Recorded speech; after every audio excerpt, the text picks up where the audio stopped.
Baik, Assalamualaikum warahmatullahi wabarakatuh. Waalaikumsalam warahmatullahi wabarakatuh. Waalaikumsalam warahmatullahi wabarakatuh. Selamat pagi, salam sejahtera buat kita semua. Pada hari ini kita lanjutkan lagi perkuliahan kita, yaitu perkuliahan perpetaan. Nah, pada kali ini kita akan membahas tentang geomatika. Ya, pekan lalu geodesi harusnya ya, tapi kemarin ada acara ya, ada kegiatan. Nah, untuk kali ini kita agak spesial nih, hari ini, karena kita sudah pertemuan keempat ya, berarti harus ada tugas, karena tugas ini salah satu penilaian. Jadi kalau tidak ada tugas nanti tidak ada poin nilai buat tugas karena dia dapat porsinya sekitar 15%. Oleh karena itu pertemuan keempat ini kita agak tugas, jadi nanti kita materinya sebentar saja, singkat. Setelah itu semuanya mengerjakan tugas ya sampai waktu selesai. Tapi dikasih waktu sih sampai dengan pekan depan dikumpulkannya. Tugasnya adalah membuat paper ya, nanti diinfokan. Membuat makalah dengan topik-topik yang kita pelajari ini. Ya, tujuannya adalah untuk memperdalam lagi, mau belajar sendiri, mencari lagi sumber-sumber dan mengkaji lagi. Diharapkan bisa lebih memperdalam pengetahuan kita terhadap perpetaan ini. Nanti masing-masing mahasiswa dapat topik satu-satu. Iya, itu sebenarnya itu alat topik perkuliahan kita, cuma lebih bisa didalami sendiri. Nah, dikumpulkan pekan depan. Tapi kalau bisa ya diselesaikan, kalau memang bisa selesai hari ini ya nggak apa-apa. Jadi biar nggak numpuk tugas-tugas di mata kuliah yang lainnya. Jadi sekali lagi kita memang harus ada tugas. Nah, itu ada salah satu penilaian juga. Jadi kali ini kita akan tugasnya adalah membuat makalah ya. Baik, kita mulai saja materinya, tapi materinya kita agak singkat karena nanti kita membuat tugas saja. Ya, nanti kalau pas membuat tugas, materi selesai ya membuat tugas secara mandiri. Jadi nanti Zoom-nya pas selesai, tapi masing-masing mengerjakan tugas dan nanti dikumpulkan di GCR ya. Baik, kita mulai saja kuliahnya. Ada dua materi sebenarnya, materi kemarin yaitu tentang geomatika, geodesi dan sekarang geomatika. Tapi muternya banyak, cuma kita persingkat saja mengingat waktu ya. Dan nanti lebih banyak kepada tugas. Materi sudah dikirim ya di GCR. Jadi kita kirim lewat GCR aja biar apa namanya,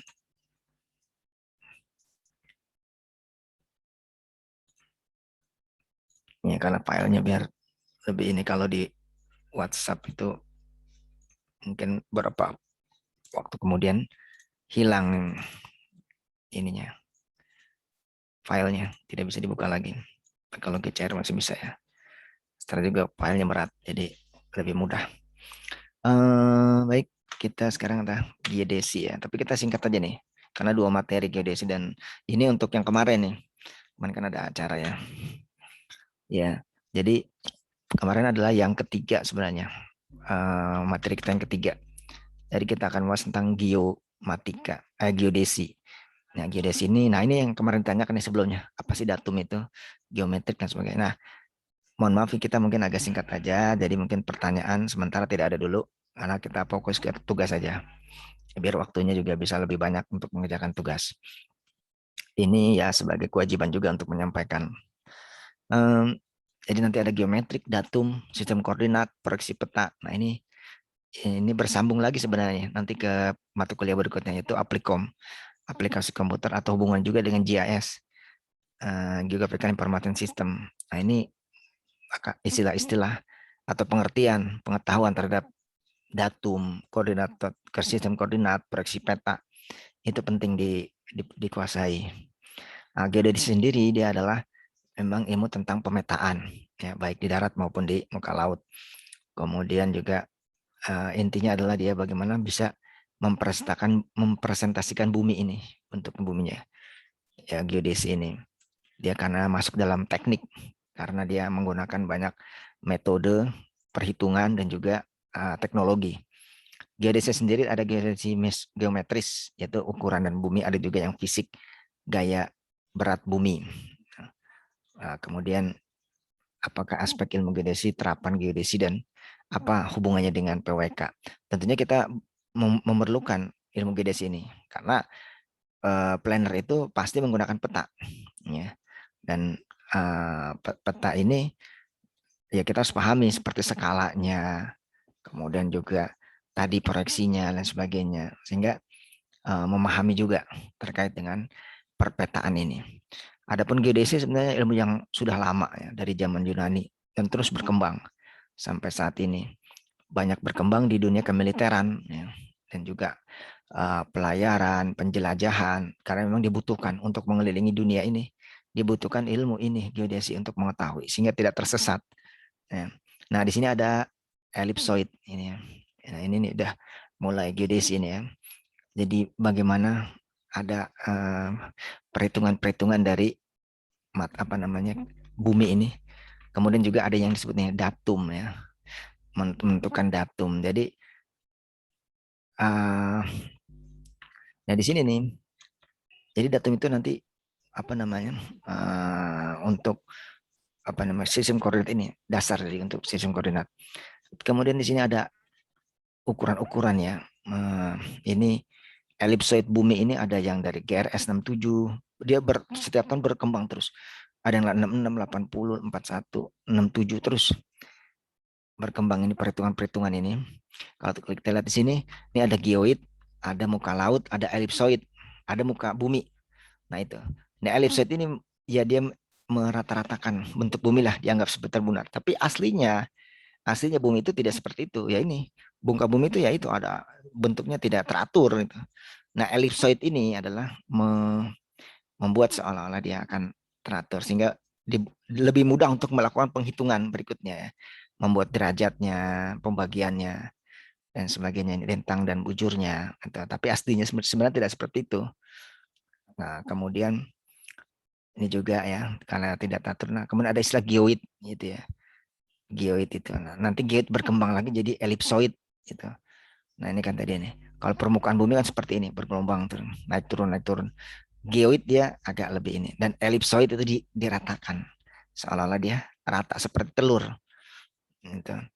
Kemudian juga ada perhitungan-perhitungannya yang ya ini lebih detailnya lagi ya di geodesi ya. Barangkali ada teman ataupun saudara yang kuliah di sana, nah ini dia lebih mendalam lagi bagaimana hitung-hitungannya sehingga sampai pembagian bumi itu dibagi berdasarkan lintang dan bujur, dan setiap pembagiannya itu ada terkait dengan pembagian waktu ya, dan juga sistem perpetaan yang nanti itu ya, terkait dengan proyeksinya karena nanti ketika ingin memetakan kan tidak hanya lokal saja tapi dia akan berhubungan dengan global ya, sehingga kesamaannya itu secara internasional, tidak hanya Indonesia tapi juga seluruh dunia sama ya. Ketika koordinatnya itu standar, dia berarti sama letak Indonesia tuh di mana posisinya dengan daerah negara-negara lain.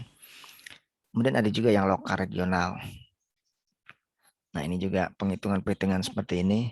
Indonesia juga berkembang terus sampai yang terakhir nanti WGS 84. Nah datum sini terus apa? Datum ini adalah sistem koordinat ya. Elipsoid, sumbu dan perputaran. Sebenarnya dia jamak dari data, besaran, konstanta. Nah, datum geodesi itu adalah kan datum, tapi ini datumnya datum geodesi. Datum geodesi adalah sistem koordinat yang terdiri dari titik-titik permukaan bumi. Ya, jadi konstanta. Memang istilahnya agak-agak ini ya. Tapi ya seperti ini memang masing-masing keilmuan kan punya istilah-istilah sendiri. Nah ini untuk istilah geodesi sini. Jadi datum ini? Ya inilah sistem koordinat itu. Yang disebut itu dengan datum. Itu ada X-nya, ada Y-nya, ada Z-nya. Kemudian juga perhitungan-perhitungan yang lainnya. Nah ini untuk mendefinisikan elipsoid tadi. Datum itu ada datum lokal, regional, global, masing-masing. Nah kemudian datum lokal, ya ini dari perkembangan nasional tuh berkembang terus. Kemudian regional juga, ya beberapa negara regional. Nah ya datum yang dikenal di dunia ada WGS 60, 66, 72. Kemudian 84. Nah, 84 nih yang dipakai Indonesia sampai saat ini. Ya. Jadi dan juga banyak negara-negara menggunakan ini. WGS 84. Bisa jadi mungkin berubah lagi ya nanti perkembangan zaman ya karena teknologi kan berkembang terus. Tapi yang terakhir ini dalam sistem perpetaan ini kita pakai yang WGS 84. Itu nanti kalau di Aplicom ya apa namanya GIS menggunakan software itu nanti ada pertanyaan ini mau menggunakan apa datumnya WGS 84. Semuanya juga ada tadi tuh yang 72, 61 dan sebagainya. Kemudian ini sistem koordinat ya, sistem koordinat. Nah, sistem koordinat sendiri ada X, Y, Z ya. Kalau datum kan tadi data-data ya, pokoknya data-data terkait koordinat, termasuk juga sistem koordinat itu. Nah ini ada X, Y, Z, ini sistem koordinat. Ini kan yang kita ketahui ini kan ada ekuator, ada X, Y, Z ini. Kemudian juga ellipsoid, yang tadi itu ya, ellipsoid tadi. Longitude, longitude dan latitude, bujur dan lintang. Kemudian ini ada tempat ini, ekuator dan sebagainya. Ini kan kesepakatan internasional nih, mau menentukan ininya di mana, 0 derajat itu di mana. Yang sekarang ya di Greenwich, itu di Inggris. Bisa jadi mungkin berubah lagi ya, itu mungkin kesepakatan dunia itu mah. Kemudian ekuator, nah ini ekuator ini di tengah-tengah ini nih, ekuator atau khatulistiwa. Nah ini si Indonesia berada di sini, di pertengahan sini. Nah di ekuator ini atau khatulistiwa bisa dikenal juga. Kemudian ini Greenwich-nya ini. Kemudian adalah dari sini kan kalau sudah diketahui ininya di patokannya atau awalnya di startnya di mana, ini kan bisa dilakukan penghitungan-penghitungan lainnya. Ya, pembagian lintangnya, bujurnya berdasarkan yang tadi itu. Termasuk ya ini juga hubungannya juga dengan pembagian waktu ya, pembagian waktunya. Kemudian kalau ini adalah sistem proyeksi ya UTM. Ada UTM, ada kalau UTM itu dia lebih detail lagi. Kemudian jadi kalau ada yang dibagi dari 30 derajat, UTM dibagi lagi lebih rinci lagi.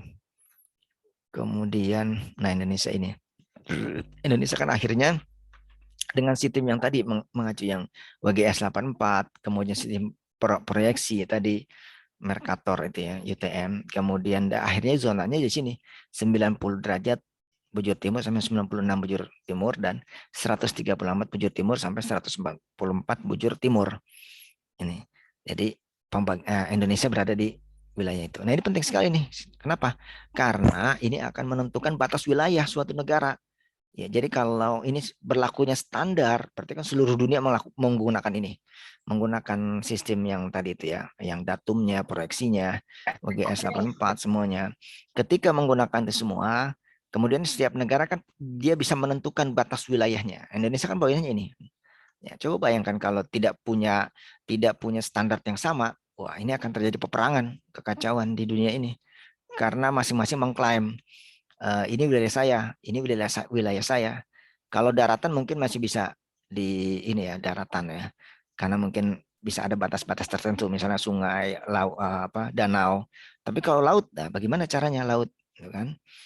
Oleh karena itu betapa pentingnya ini sistem ini datum koordinat ini ya 90 sampai 96 berarti sudah dikunci oleh wilayah Indonesia ini diakui sama internasional bahwa negara Indonesia wilayahnya dari 90 derajat bujur timur sampai 96.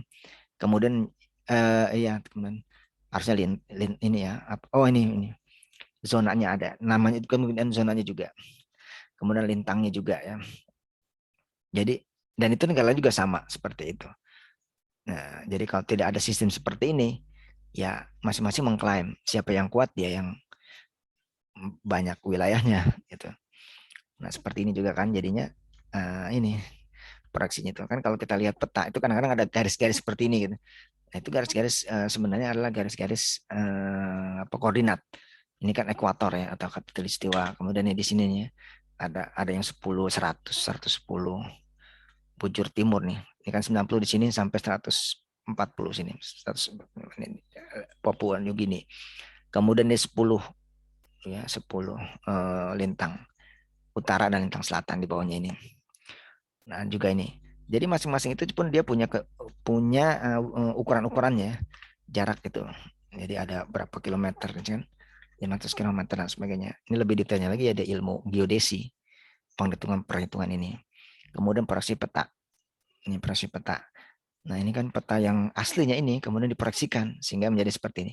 Yang memudahkan nanti untuk penghitungan ya, dengan kemudian juga kalau 3 dimensinya ada X, Y, Z-nya. Nah, ada 3 ini sistem konik, silinder, azimutal. Tapi kebanyakan adalah silinder yang transfer Mercator. Ini paling banyak digunakan yang ini transfer Mercator. Nah, TM3 ini ya.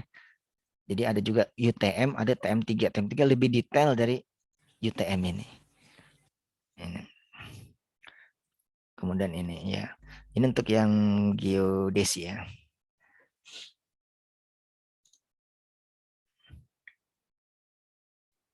Selanjutnya kita ini ke geomatika. Mohon maaf kita agak cepat aja. Nah, nanti sisa waktunya kita gunakan untuk tugas saja.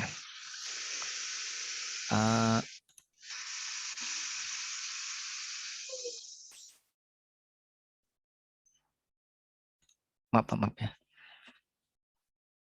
Sebentar.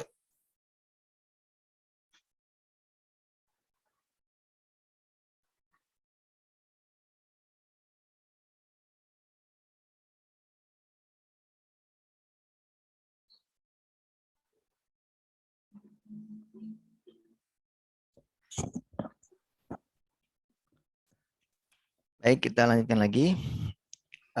Yang materi yang keduanya ini. Yaitu tentang tadi geodesi, sekarang geomatika.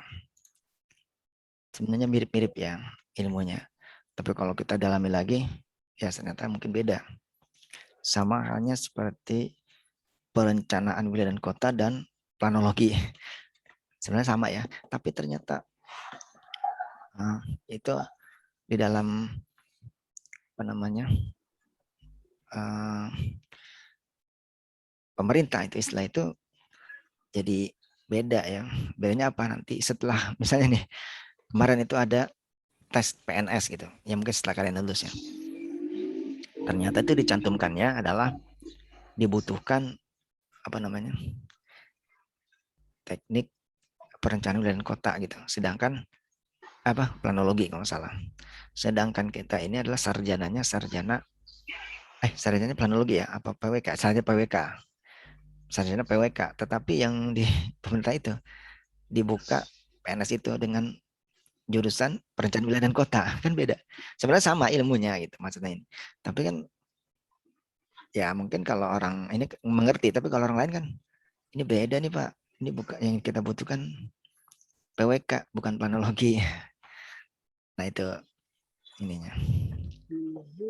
Tapi itu sudah dicari penyelesaiannya. Nah sekarang geomatika. Geomatika ini kita belajar ya, salah satunya ada geodesi juga yang tadi kita pelajari ya. Kemudian ada remote sensing, pedestal dan hidrologi. Nah, kita mulai mengatakannya geodesi dan geomatika. Ya, mirip-mirip ya. Nah tadi nih yang geoid WGS 84 ini dia mainkan sistem bagaimana bumi ini yang bulat ini kemudian bisa dihitung atau dipetakan atau diukur gitu. Dengan geodesi adalah ilmu mempelajari penentuan bentuk bumi, medan gaya bumi, orientasi bumi, ruang variasi temporal. Ini adalah geodesi. Nah, kalau geomatika apa? Geomatika adalah gabungan ilmu-ilmu yang terkait dengan pengumpulan data, pengolahan data, analisis data, dan pengelolaan informasi geospasial. Ya, kalau dilihat mungkin agak mirip-mirip sebenarnya. Kalau yang geodesi itu mempelajari bentuk bumi, medan gaya marat, orientasi, dan ruang variasi temporal. Nah, kalau geomatika, pengolahan data, analisis data, nah, tapi dia datanya adalah data geospasial. Geospasial itu data keruangan ya. Data-data geospasial. Contohnya apa data geospasial? Nih contohnya nih, di gambar ini. Foto udara, lidar. Lidar itu seperti 3 dimensi tapi lebih bagus. Cuma ini agak buram, harus lebih bagus. Model 3D ini atau citra juga. Nah, itu termasuk adalah geomatika. Dari bagaimana data itu diambil, diolah, dianalisis, disajikan. Nah, itu ilmunya geomatika. Kalau kita lihat di sini, geomatika dan geodesi. Ini kan ada remote sensing dan nah, jadi remote sensing dan geoinformation system ini dipelajari di geomatika. Karena kan dia adalah salah satu teknik untuk mengambil data, mengolah data itu. Remote sensing juga. Remote sensing itu pengindaran jauh kalau di Indonesia kan. Dia menggunakan apa? Menggunakan pesawat, bahkan yang lebih tinggi lah satelit. Ya, ini bagaimana bisa petokan laut, udara, dan sebagainya. Kemudian, nah, GIS juga nih. GIS ini adalah bagian juga dari geomatika. Di sini ada kartografi yang kita pelajari juga sebelumnya. Geodesi, GIS, GPS, fotogrametri, remote sensing, web mapping. Nah, itu semua adalah tentang geographical information system, tapi dia juga dipelajari di dalam geomatika. Termasuk survei dan kadaster. Ini survei pemetaan tanah. Kadaster itu peta yang sangat detail tentang penguasaan lahan, ya, baik perorangan maupun kelembagaan. Ya, jadi apa geodesi itu? Nah, kalau geodesi itu sudah mengetahui ya. Lebih ke arah pengukuran kalau geodesi itu, muka bumi dan sebagainya. Itu geodesi. Nah, kemudian tujuan adalah menentukan posisi barang. Ini masih geodesi nih sebenarnya. Ya, survei dan sebagainya, pengukuran.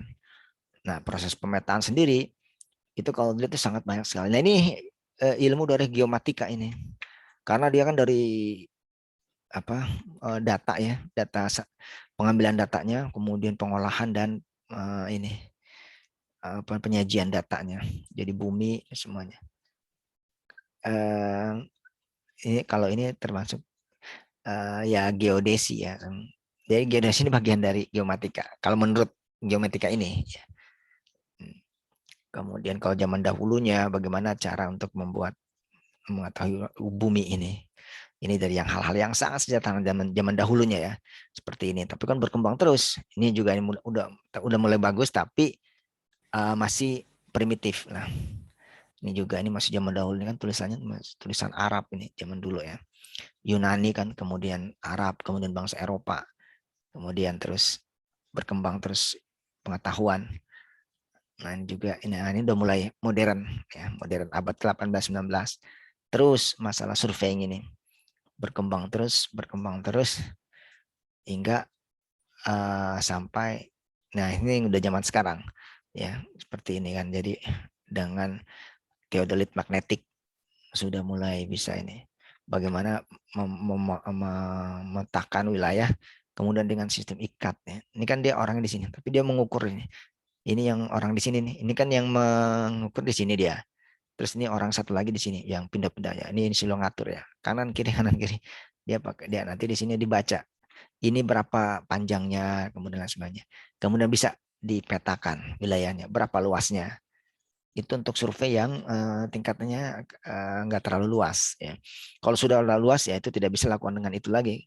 Tenaganya nggak bisa manusia seperti itu. Jadi pakai drone, pesawat, bahkan udah sangat luas lagi, udah mau pulau atau negara dan sebagainya itu pakai citra satelit. Ini pun juga survei di laut juga sama. Nah ini caranya bagaimana melakukan pengukuran tadi ya. Dia berputar nih untuk membuat poligon. Balik lagi ke sini. Nah dari sini dia bisa mengukur poligon terbuka, poligon tertutup, poligon terbuka. Sama-sama ini bisa dilakukan dengan teknik-teknik. Ini kan, ini orang satu nih, kemudian ini orang ini disuruh pindah ke sini. Tapi ini dibaca. Nah ini ada benang atas, benang tengah, benang timur. Jadi apa sih di dalamnya orang mengeker ini? Dalamnya seperti ini nih. Ini kan ada palang seperti ini. Jadi palang seperti ini, kemudian dibaca. Nah ini ada angka-angkanya. Nah, jadi nanti dicatat benang barang. Ini kan sebenarnya prinsip waterpass. Gitu. Ini tapi yang masih sederhana ya. Kalau sekarang sudah lebih canggih lagi alatnya. Ini untuk surveying. Nah kalau ini udah mulai agak meningkat dengan drone. Ya. Jadi dia memoto, ini difoto kan, tek, kemudian di ini Nah, ini kadaster itu peta yang sangat detail, persil tanah. Ya, jadi kalian tuh misalnya punya lahan, nah ini sudah ada pemetaannya, namanya itu peta kadaster. Nah ini yang itu sangat detail sekali kadaster ini. Jadi bisa ini juga berkembang terus dari zaman dahulu ya sampai kadaster ini dia adalah kepemilikan lahan. Ya, nah, seperti ini kan 1:1000. Wah, ini detail sekali 1:1000 peta-peta kadaster itu sampai terlihat hidrografi ya, hidrografi juga untuk laut, pemetaan laut. Kalau ini tekniknya berbeda, tapi yang dipetakan ya bagian dari muka bumi juga. Bagaimana ini bisa memetakan laut ini. Jadi sangat penting sekali untuk kemaritiman. Laut ya, darat sama saja. Dia membutuhkan peta untuk pelayarannya, ya, untuk mencapai ketujuannya, perdagangan ya, transportasi laut dan udara, belum lagi oleh kepentingan-kepentingan lain seperti pertambangan atau pengeboran pas pantai, pencarian ikan. Ya, dengan pemetaan itu kan bisa diketahui mana persebaran ikan yang bisa dicari dan sebagainya. Jadi itu sudah berkembang juga dan tidak kalah ininya dibandingkan yang pemetaan di darat. Ya, ini lebih. Jadi sangat berkembang ini seperti ini kan. Jadi sudah dipetakan juga laut itu kan ininya. Ini Indonesia di sini kan. Zona-zonanya sudah dibuat zona-zonanya. Ya. Baik, demikian itu untuk apa namanya?